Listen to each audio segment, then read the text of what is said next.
প্রচুর পরিমাণে হেটার, এটা তো আমার সাথে অনেকদিন ধরে হয়ে যাচ্ছে। তো এই জিনিসটা নিয়ে কখন আমরা কথাবার্তা বলি না। সাধারণত যাদের প্রচুর পরিমাণ হেটার থাকে তারা এটা নিয়ে খুব একটা কথাবার্তা বলতে চায় না, কারণ যাদের প্রচুর পরিমাণ হেটার আছে তাদের প্রচুর পরিমাণে শুভানুধ্যায়ী আছে। এটা কাইন্ড অফ একটা মার্ফিজ ল। আসলে না, কারণ মার্ফিজ ল হচ্ছে অত্যন্ত জঘন্য একটা জিনিস। কিন্তু যেটা আসলে আমাদের হেটার ভিত্তিক আলোচনা, যেটা আমরা কখনো করি না, সেই ধরনের আলোচনা এখানে করা উচিত মনে হয় আমার। এটা এই কারণে করা না যে হেটারদেরকে আমরা কোনো একটা জবাব দিতে চাচ্ছি, কারণ হেটারদের জবাব দেওয়ার কিছু নেই। এটা এই কারণে করা যে যারা আসলে নতুন নতুন হেট্রেডের সামনে যা পড়তেছেন তাদের সাথে মানে শেয়ার করা জিনিসটা, যে জিনিসটা কিরকম, এটাতে তাদের কিছু উপকার হইতে পারে। তো হেটার আসলে আপনি অনেকভাবে বাগাইতে পারবেন। যেমন ধরেন যে সাকিব আল হাসানের হেটার যে কারণে থাকে, মোটামুটি একই কারণে দেখবেন যে বাকিদেরও হেটার থাকে। মজার ব্যাপার হচ্ছে যে হিরো আলমের হেটার হয়তো কাছাকাছি কারণে আছে। তো হেটাররা আসলে আসতেছে কোত্থেকে? দুইভাবে হেটার আসে। প্রথমত হচ্ছে, এক হতে পারে যে আপনি আজকে একটা, সাধারণত যারা এই ভিডিওটা দেখবেন এবং যাদের কাজে লাগবে, আসলে খুব কম মানুষের কাজে লাগবে, অর্থাৎ 12 জনের কাজে লাগবে, সেই 12 জন মানুষ কোত্থেকে আসতে পারে? আমার একটা সাধারণত যেটা হয় কি, যারা আমাকে ভিডিও দেখতেছে তারা কি হয় যে তারা হয়তো রাইটিং এর কাছাকাছি কোথাও আছেন এবং তারা হয়তো কোনো একটা বই লিখতেছেন অথবা লিখে ফেলছেন, এবং বাকিরা মানে তীব্র সমালোচনা করতেছে অথবা হেট কমেন্ট তার দিকে আসতেছে কারণ সে একটা বই লিখে ফেলছে। তো এটা আসে, এটা একটা কারণ হইতে পারে যে আপনাকে প্রচুর হেটারের সামনে পড়তে হতে পারে। তো দুই ধরনের হেটার সম্ভবত আসার কথা, যেটা আমি দেখি আর কি সাধারণত। প্রথমত হচ্ছে যে আপনি বা যারা হেটার আর কি, তারা চিন্তা করতেছে কি যে এই লোক তো এটা ডিজার্ভ করে না, তারপর কেন পাচ্ছে? এটা থেকে হেটার আসে। খেয়াল করে দেখেন যে এটা হচ্ছে সাকিবের ক্ষেত্রে হোক, হিরো আলমের ক্ষেত্রে হোক, জিনিসটা একই রকম। যারা হিরো আলমের হেটার তারা কিন্তু চাইলে তাকে ইগনোর করতে পারতো, কারণ তারা মনে করে যে হিরো আলমের গান হচ্ছে না, তার হচ্ছে অভিনয় হচ্ছে না ভালো। এরকম তো অনেকেই আছে, তাই না? প্রচুর মানুষ আছে কিন্তু এরকম, যাদের গানও হয় না, অভিনয় হয় না, তাদেরকে নিয়ে কিন্তু কেউ কোনো কথা বলে না, তাদের হেটার কিন্তু কম। কিন্তু হিরো আলমের হেটার বেশি, কারণ সে হচ্ছে ভাইরাল হয়েছে অনেকবার, পাবলিক তাকে চেনে, বাংলাদেশের প্রায় সবাই তাকে চেনে। তো এই কারণে তাদের মধ্যে মানে যারা হেটার আর কি, তাদের মধ্যে এই জিনিসটা খুবই জ্বলে যে ও তো এটা ডিজার্ভ করে না, কেন পাচ্ছে? তো এটা হচ্ছে হেটার আসার একটা গুরুত্বপূর্ণ কারণ। সাকিবের ক্ষেত্রে ব্যাপারটা এরকম। সাকিব কালকে মনে হয় বলছে যে, মানে বলছে তো কয়েকদিন আগে, কিন্তু কালকে মনে হয় পাবলিশ হয়েছে উৎপল শুভ্রের মানে ব্লগের মধ্যে। উনি বলছেন যে বাংলাদেশে পঞ্চপাণ্ডব কোত্থেকে আসতেছে, পাণ্ডব তো একজনই, আমি আর কই। তো উৎপল শুভ্র জিজ্ঞাসা করছে যে মাশরাফিকে তো অ্যাটলিস্ট ধরা যায়। মাশরাফি সাকিব বলছে যে আমার তা মনে হয় না। বাকিরা খুবই খেপে গেল। বাকিরা এই যে সাকিব হেটাররা খুবই চেগে উঠলো। সাকিব কিন্তু ভুল কিছু বলে নাই। সাকিব ছাড়া আসলে সাকিবের লেভেলের ক্রিকেটার বাংলাদেশে নাই। ইভেন 19-20 হলে কথা ছিল, সাকিব হচ্ছে ধরেন 65, বাকিরা হচ্ছে 19। 19-20 হলে বোঝা যায় যে ঠিক আছে, পঞ্চপাণ্ডব মানে হচ্ছে 19-20 পাণ্ডবস, আর হচ্ছে সাকিব হচ্ছে 20, ওরা 19। তা না, সাকিব 65-70, বাকিরা হচ্ছে 19। 19-70-তেও আসলে কম্পেয়ার হয় না। তো এই কথাটা সাকিব বলাতে বাকিরা খেপে গেল কেন? বাকিরা এসে কথাবার্তা বলা শুরু করলো যে ও তো মানে বাংলাদেশের মধ্যে কি বাল খেলে সে, বাকি বাইরের বিদেশে জন্মালে সে সুযোগই পাইতো না, সে হচ্ছে এত ভালো খেলোয়াড় না, এসব বলতেছে। মানে হচ্ছে সে যে পরিমাণ একটা জায়গা পাচ্ছে, সে যে ধরনের একটা সম্মান পাচ্ছে বা যে ধরনের সুপারস্টার সে, তো বাকিরা মনে করতেছে ও এটা ডিজার্ভ করে না, ওটার যোগ্যতা নাই হওয়ার। এই কারণে কিন্তু তার হেটার, আর কোনো কারণ কিন্তু নাই এখানে। প্রথম কথা হচ্ছে মানে প্রথম যে কারণটা আমি দেখি আর কি, যে সবাই, আমি হয়তো কারো কারো হেটার হইতে পারি, যে আমি হয়তো অমুককে দেখতে পাই না, তোমাকে পারফরমেন্স ভালো লাগে না। কারণ কি? কারণ আমি মনে করি সে ডিজার্ভিং না, তাকে হুদায় আমরা কেন সম্মানটা দিচ্ছি? তো হেটার হওয়ার পিছনে আমি দেখছি যে মানুষের মধ্যে এই জিনিসটা থাকে। দ্বিতীয়ত হচ্ছে আরেকটা জিনিস মানুষকে হেটার বানায়, সেটা হচ্ছে যে আমার কিছু নাই, ও কেন এত কিছু করবে। এটা আসা থেকে আমি দেখছি যে এটা বেশিরভাগ সময় আসে হচ্ছে যারা মনে করেন যে সমবয়সী লোকজন। ধরা যাক যে আপনার সমবয়সী একটা মানুষ, আপনার আশেপাশে তার বয়স, মনে করেন আপনি পিচ্ছি, আপনার বয়স 20 বছর, ওর বয়সও 20 বছর। আপনি ধরেন যে ওয়ার্ল্ড ওয়াইড ফেমাস হয়ে গেছেন, কারণ আপনি খুব ভালো গান করছেন বা ছবি আঁকছেন। আপনার সমবয়সী যারা আছে তাদের মধ্যে দেখবেন যে এই জেলাসিটা কাজ করতেছে, কোনো একটা কারণে জেলাসিটা হেট্রেড হয়ে গেছে, যে আরে ও এগুলো করতেছে, আমার তো নাই, ও কেন পাবে? ও ও কি এমন করছে যে কারণে ও পাবে? আরে দূর, কিছু করে নাই, ভালো গান পারে না তো, ভালো গল্প লিখতে পারে না, ভালো হচ্ছে অভিনয় পারে না তো, ওকে কেন সবাই এত মাতামাতি করে? এগুলা বলা শুরু করে কি মানুষ তখন। কারণ কি? কারণ সে কিছুই পারে না, আরেকজন পাচ্ছে। তো সে জিনিসটাকে অ্যাপ্রিসিয়েট না করে হেট করতেছে, কারণ তার তো নাই এটা, এবং সে জানে সে পাবেও না জীবনে, ওই লাইফটা তার হবে না। সো যখন কেউ বুঝতে পারে যে জীবনে ওই লাইফটা তার হবে না, তখন তার একটু হেট করে। তো এই দুইটা কারণে হচ্ছে মানুষকে আমি হেট করতে দেখছি, বা সাধারণত যেসব কারণে মানুষ হেট করে আর কি মানুষকে। এটা বলাই কারণে গুরুত্বপূর্ণ ছিল, কারণ আপনি যদি হেটারদেরকে ডিল করতে চান তাহলে আপনাকে বুঝতে হবে যে মানুষ কেন আপনাকে হেট করে। তো সাধারণতভাবে আমার যেসব হেটার আছে তারা ওই দুই ক্যাটাগরির মধ্যেই পড়ে। কেউ কেউ মনে করে যে আমি ওভাররেটেড, আমি আসলে এত কিছু ডিজার্ভ করি না, ইভেন দো সাকিবের মতোই, যে আমি এই গত 6 বছরে আমি যে পরিমাণ কাজ করছি বাংলা সাহিত্য নিয়ে, যে ভার্সেটাইল ভাবে যেভাবে কাজ করছি এবং যেভাবে প্রোডাক্টিভিটি দেখাইছি, সেভাবে বাংলাদেশে মানে বাংলা ভাষাতে কোনো 6 বছরে আমি কাউকে জানি না যে তারা এত বেশি প্রোডাক্টিভিটি দেখাইছে। আমার 12 লাখ শব্দের ছোট গল্পের কথাই বলেন, অথবা 20 লাখ শব্দের বইপত্র যেগুলো বাজারে আছে সেগুলোর কথাই বলেন, এত কাজ কেউ কখনো 6 বছরের মধ্যে করে নাই। স্টিল তাদের মনে হয় আমি অর্থী না, মানে যতটুকু আমাকে সম্মান করা হচ্ছে অথবা যতটুকু মানুষ ভালোবাসতেছে সেটার অর্ধে আমি না, যেন অন্য কেউ কাজ করছে আমার চাইতে বেশি। করে নাই তো কেউ। হইতে পারে যে আমার চাইতে বেশি বই অনুবাদ করছে কেউ এর মধ্যে, কিন্তু মৌলিক তো 10 টাকাও লেখা নাই এর মধ্যে। এভাবে এভাবে তো মানে মৌলিক অনুবাদ নন ফিকশন মিলে আমি যতটুকু কাজ করছি, এতটা প্রোডাক্টিভিটি কেউ আসলে দেখায় নাই গত 6 বছরে। এবং বাংলা সাহিত্যের ইতিহাসের কোনো 6 বছরে কেউ এত ম্যাসিভলি কাজ করছে বলে আমি জানি না। এবং এটা জাস্ট আমার শুরু হয়েছে, তাই না? আমি জাস্ট শুরু করছি। আমি সামনে নিঃসন্দেহে বেঁচে থাকলে আরো 30-40 বছর লিখবো।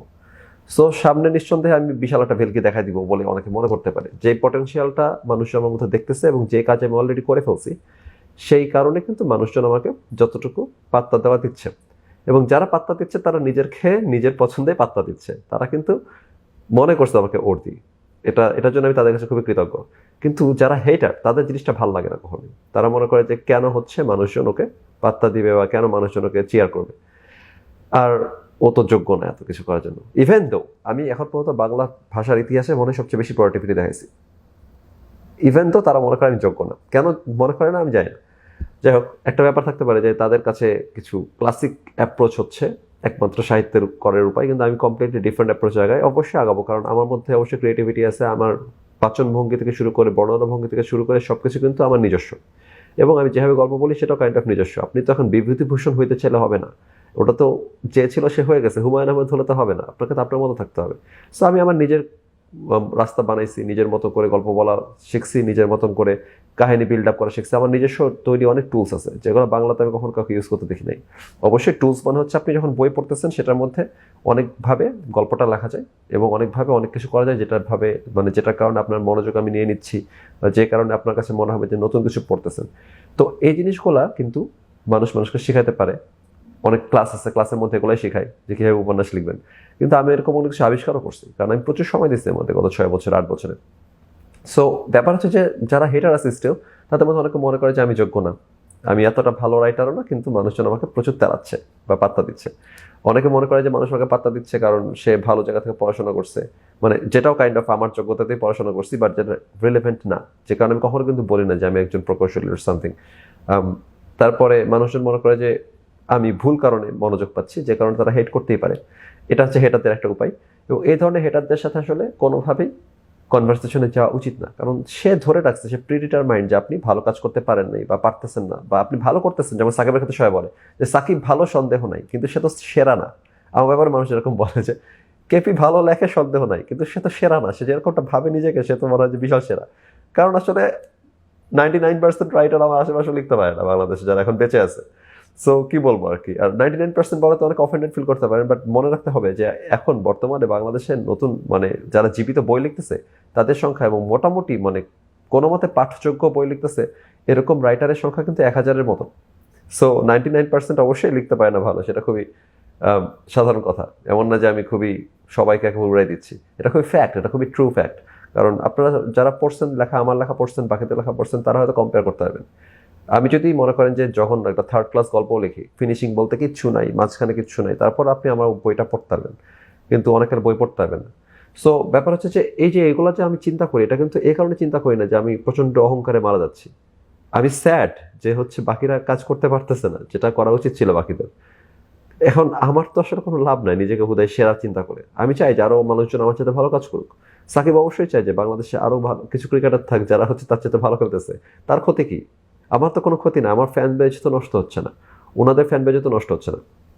অনেকে আছে যারা সাকিবের খেলা হচ্ছে কিছুটা বুঝে না, বলে যে আইপিএল পানি টানতেছে। সেরকম আমার হেটারও আছে যারা আমার একটা বইও পড়ে নাই, বা পড়লেও তারা এমন সব বইপত্র পড়ছে যেগুলো হয়তো আমাকে মানে চাপে পড়ে লিখে দিতে হয়েছে, তারপর তার ধারণা আছে যে কেপিতে অ্যাভারেজ। সো এগুলো তো থাকবেই।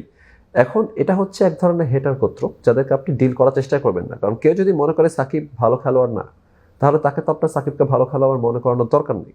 সে মাশরাফির ফ্যান, সে মাশরাফির খেলা দেখুক। যারা মনে করে যে আমি ওর দিই না, আমি এনাফ ভালো গল্প লিখতে পারি না, কিন্তু তারা ধরা যাক যে কোনো একজন মিডিওকার প্লেয়ারের অথবা রাইটারের ফ্যান, তারা ওর বই পড়ুক। সবাইকে তো সব মানে সব জিনিসের জন্য তো যাইতে হবে না, দ্যাটস ফাইন। কিন্তু দ্বিতীয় শ্রেণীর যেই হেটাররা আছে, এরা একটু ডেঞ্জারাস। এরা হচ্ছে এই ধরনের, আমি দেখছি আমার জেনারেশনের লোকজন, আমার বয়সের লোকজন, দেখা যায় যে এরকমই 25-26 বছর বয়স, তারা হচ্ছে সামা পিছনে লেগে আছে, আমার অ্যাকাউন্টে রিপোর্ট করে যাচ্ছে, আমার ওয়েবসাইটে হ্যাক করার চেষ্টা করতেছে। কিছু কিছু সাইটে ছোটখাটো মানুষ যারা 18-19 বছর বয়সের মানুষজন, এই যে এই একটা গোত্র যারা আমার সেম জেনারেশনের। চিন্তা করে দেখেন, যখন আমার বয়স 18-19 ছিল, তখন থেকে শুরু করে এখন পর্যন্ত আমি যতটুকু মানুষের ভালোবাসা পাইছি বা মানুষের সমর্থন পাইছি, যেটা কিন্তু খুবই রেয়ার আমার জন্য তো বটেই, আমি হচ্ছে আমার জেনারেশনের মানুষজনের জন্য রেয়ার, কারণ এমনিতেই মানুষজন পিচ্চিদের পাত্তা দিতে চায় না। তার মধ্যে আমাকে ওই জায়গাটা করতে হয়েছে, করে নিতে হয়েছে, এটা কিন্তু খুব কঠিন একটা লড়াই ছিল। এখন যারা সেম জেনারেশনের মধ্যে আছে, এখন হচ্ছে কিছু মানুষ হালকা একটু কোডিং টোডিং শিখছে, তারা হচ্ছে মনে করে কি যে তারা আমাকে দেখতেছে, এবং আমি একটা জিনিস খেয়াল করে দেখছি যে এই যে এই গোত্রটা যারা হচ্ছে আমার হেটার, এবং তারা চেষ্টা করে আমার ক্ষতি করতে অনলাইনে আর কি, কারণ শরীরে তো পায় না, কাছে পাইলে হয়তো কোপটোপ বসায় দিত, কিন্তু যেহেতু হাতের নাগালে পাচ্ছে না, তারা অনলাইনে আমাকে চেষ্টা করে ফাইট করার, তারা আমাকে রিপোর্ট করে, আমার ওয়েবসাইটের মধ্যে মানে ম্যালওয়্যার ঢোকানোর চেষ্টা করে। খুবই ভালো কথা। কিন্তু এদের বয়সের রেঞ্জটা আমি দেখছি, টিনেজার পোলাপান আছে কিছু, আমার বয়স, মানসিক বয়স মনে এখনো টিনেজারদের মতন, সো তারা আসলে সেম এজেরই, এবং খুব বেশি না আমার সাথে 4-5 বছর ছোট হবে অ্যাটমোস্ট। তারপরে আছে যারা আমার সমান, আমার বয়সী পোলাপান দেখি যে আমার বিরুদ্ধে লেগে আছে। কেন লেগে আছে? কারণ ওর তো আসলে কোনো লাভ হতে পারে নাই, কোনো কিছু করতে পারে নাই। তারা তারা যেগুলো হয়তো চাইছিল মনে মনে, তারা হয়তো যেগুলো চাচ্ছে যেগুলো কিছুই পাচ্ছে না, কিন্তু তারা দেখতেছে আমার মধ্যে এগুলো আছে, এবং আমি এমন কিছু একটা বলছি যেটা তার মতাদর্শের বাইরে। যদি আমি এমন কেউ হইতাম যার কোন অর্জন নাই, কিছু নাই, এবং আমি তার বয়সেরও না, তার চাইতে 20 বছরের বড় অথবা তার চাইতে 20 বছরের ছোট, তাহলে তারা জিনিসটাকে দেখতো, আমাকে একটা অ্যাংরি রিয়াক্ট দিত, একটা গালি দিয়ে কমেন্ট করতো, তারপর মুভ অন করতো। কিন্তু এরা কিন্তু মুভ অন করে নাই। এরা প্রায় গত 2-3 বছর ধরে, কিছু খুবই মানে লয়াল হেটার আছে আমার, যারা গত 2-3 বছর ধরে, কেউ কেউ নতুন ঢুকছে এই ইয়ের মধ্যে, তারা গত 3-4 মাস ধরে, কেউ কেউ আরেকটু পুরাতন গত 7-8 মাস ধরে, কিন্তু যারা আমার হেটার, তারা কন্টিনিউয়াসলি আমার পিছনে লেগে থাকে। এমন না যে চলে যাচ্ছে না, কিন্তু তারা তারা মুভ অন করতেছে না।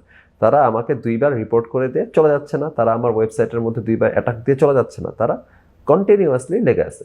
এদের মধ্যে একটা গ্রুপ আছে যারা হচ্ছে আনসারুল ইসলাম, তারা তাদের টাকা পয়সা দেওয়া লোকজন দিয়ে অ্যাটাক করে যাচ্ছে বলে আমার একটা ধারণা। এবং কিছু আছে যারা একেবারে সিভিলিয়ান, তাদের মধ্যে একমাত্র সমস্যা আছে, তারা হচ্ছে আমাকে দেখতে পায় না। কেন দেখতে পায় না? কারণ আমি এমন কিছু কথাবার্তা বলছি যেটা তাদের ভালো লাগে নাই, যেগুলো কিছু সেকুলার ধরনের কথাবার্তা আমি বলি, সেগুলো তাদের ভালো লাগে নাই, তাদের মনে হচ্ছে আমি তাদের ধর্মের বিরুদ্ধে যুদ্ধ ঘোষণা করছি। এবং দ্বিতীয়ত, এরকম টাইপের লোক কিন্তু আমার মতন আরো 100 জন আছে, 200 জন আছে, কিন্তু তাদের কারো পিছনে তারা লেগে থাকতেছে না, কারণ তারা কেউই আমাদের বয়সী না। তারা আমার চাইতে যারা 4-5 বছরের বড়, যাদেরকে আপনারা চিনেন, বিভিন্ন জায়গাতে আছে এবং বিদ্রোহী আলোচনা করতেছে, তাদের সাথে তাদের এত বড় কোনো মানে সমস্যা নেই, তাদেরকে তারা এত হেট করে না। আমাকে করে, কারণ তারা আমার সেম এজের। তারা এই যে একটা ব্যাপার যে তারা জিনিসটা পছন্দ করতেছে না, যে কেন তার সমান একটা মানুষ এতটুকু মনোযোগ পাবে এবং তার বিরুদ্ধে মত থেকে, যেখানে তার লাইফে কোনো অর্জন নেই। এগুলার জন্য যে মানুষজনের জলে, সেটা ওরা নিজেরা বুঝে না, কারণ ওরা মনে করতেছে যে আমরা একটা ন্যায়ের যুদ্ধে নামছি। ওদের ভার্সন হচ্ছে এরকম, ওরা মনে করে যে ওরা একটা ন্যায়ের যুদ্ধে নামছে, ওরা আমাকে মুখ বন্ধ করে দিতে বলে ভালো, কারণ আমি সেকুলার আলোচনা করি, আমি সবার অধিকার নিয়ে কথাবার্তা বলি, যেটা ওদের ভালো লাগে না, যেটা ওদের কাছে খুবই গর্হিত কাজ, হারাম কাজ আর কি। তো এসব হারাম কাজ করতে আমাকে দিচ্ছে না দেখে আমার পিছনে ওরা লেগে আছে। এটা হচ্ছে ওদের ভার্সন। আমাকে ইনবক্স করে বলে ওরা যে দিনের পথে আসতে, আলোর পথে আসতে। আমি কিন্তু মানুষকে আলোর দিকে ডাকার চেষ্টা করতেছি, কারণ আমি সহ্য করতে পারতেছি না। মজার ব্যাপার হচ্ছে যে এই হেটার গোলা, মানে যারা আমাকে এভাবে হেট করে, এদের মধ্যে একটা পোর্শন, এদের মধ্যে একটা পার্সেন্টেজ লোকজন করে কি, পরে আমাকে পছন্দ করেন।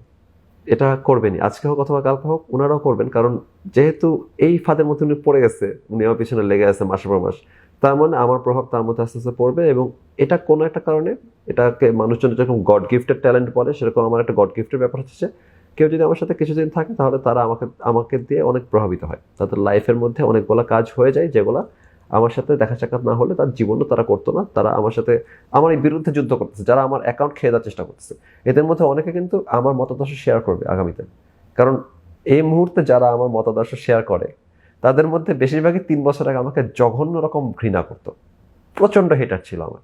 তারপর তাদের লাইফে সামথিং হ্যাপেন্ড, তারপর তারা বুঝতে পারছে যে আসলে কেপি যেগুলো বলতেছিল ওগুলো সে তার জীবনের অভিজ্ঞতা থেকে অনেক ডিপ থিঙ্কিং থেকে বলতেছিল, যেগুলো একেবারে ভুয়া কথা বলে নাই।